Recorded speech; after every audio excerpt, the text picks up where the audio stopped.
Attaquons maintenant les systèmes de transformation du mouvement. Avec le premier, la vis et l'écrou. Ce qu'on remarque, c'est que la rotation de la vis permet de transformer le mouvement en un mouvement hélicoïdal. Alors, on a un mouvement de rotation qui se transmet en mouvement hélicoïdal. Si on essaye un autre système, regardons ici, si on tourne l'écrou autour de la vis, ça se transmet en mouvement de translation, qui est aussi un mouvement hélicoïdal. Changeons pour le troisième type.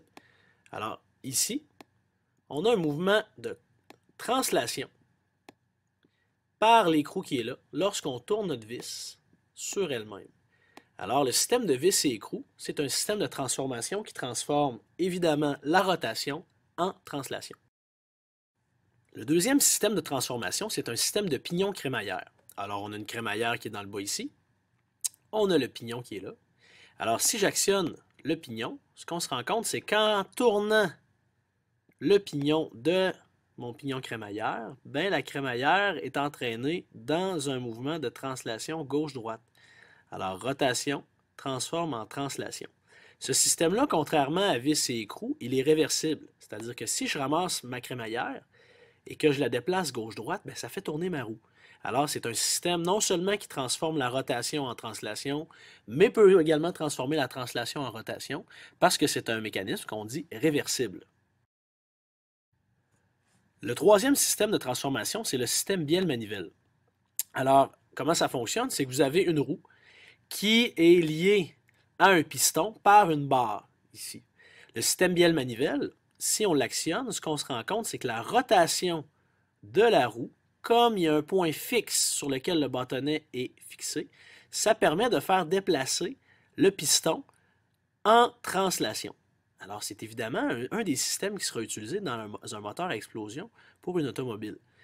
Ce système est réversible, c'est-à-dire que je pourrais déplacer évidemment mon piston dans mon cylindre et je pourrais comme ça déplacer, faire tourner ma roue. Ce système est donc réversible.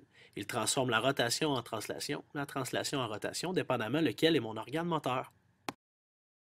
Le dernier système de transformation du mouvement est un système qu'on appelle le système de Cam-Égalet.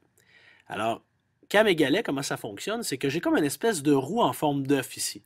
Vous voyez que le fait qu'il y ait une protubérance ici au niveau de la roue va engendrer un petit mouvement spécial de notre tige poussoir qui est ici.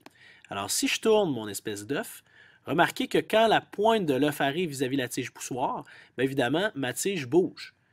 Hop, et hop, et hop. Donc, on le répète après moi. Non, c'est pas vrai, c'est une blague, évidemment.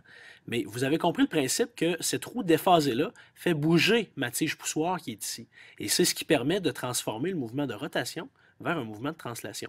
Si j'essaie de bouger ma tige poussoir, c'est impossible. Alors, c'est un système qui va être irréversible.